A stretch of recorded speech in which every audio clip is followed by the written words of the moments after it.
Այսօր մեր եկեղեցին նշում է 5 տաղավար տոներից մեկը՝ Սուրբ Մարիամ Աստվածածնի վերափոխման տոնը։ Այն շարժական է, տոնում են օգոստոսի 15-ի մոտակա կիրակի օրը։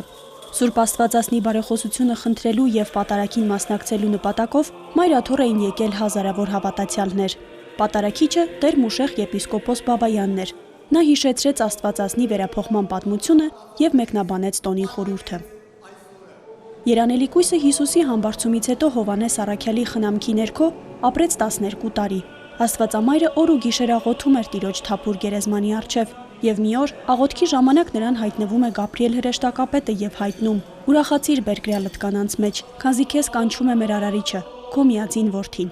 Աստվածածինը բարի լուրը հայտնում է առաքյալներին եւ նրանց պատվիրում, որ իրեն թաղեն Գեթսեմանիի ձորակում։ Երբ առաքյալները գալիս են հրաժեշտ տալու եւ շրջապատում են զարդարված մահիճը, ուր պառկած էր իր ննջմանը սպասող Աստվածամայրը, հանկարծ շողում է չտեսնված մի լույս եւ ճառագայթների ներքո հրեշտակների ու սրբերի ուղեկցությամբ հայտնվում է Հիսուս։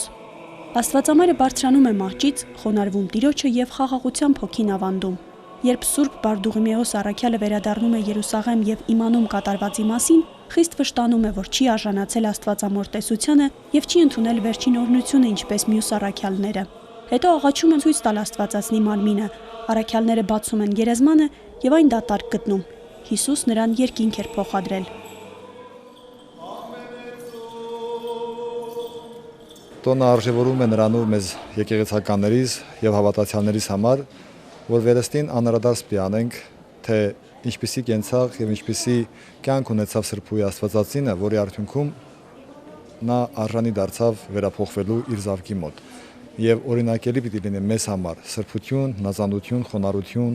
հեզություն, այն բոլոր առաքինությունները, որ քրիստոնյային ավելի քրիստոնյա է դարձնում։ Սա մեծագույն տոներից մեկն է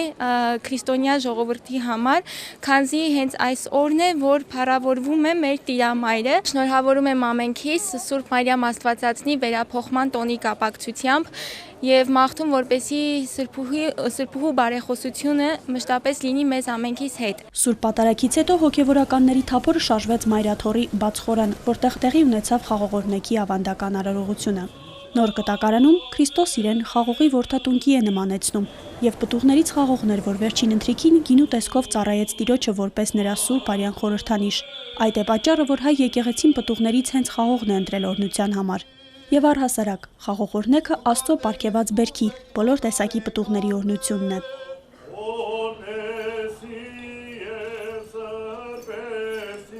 Արարողակարգից հետո հավատացյալները ստանում են իրենց բաժին օրհնված խաղողը եւ շտապում տուն հասցնել, նվիրական այն հույսով, որ իրենց ընտանիք են տանում Աստծո օրհնությունը։ Մարինե Քոչարյան, Վրամ Խանամիրյան, Եկեղեցական կյանք։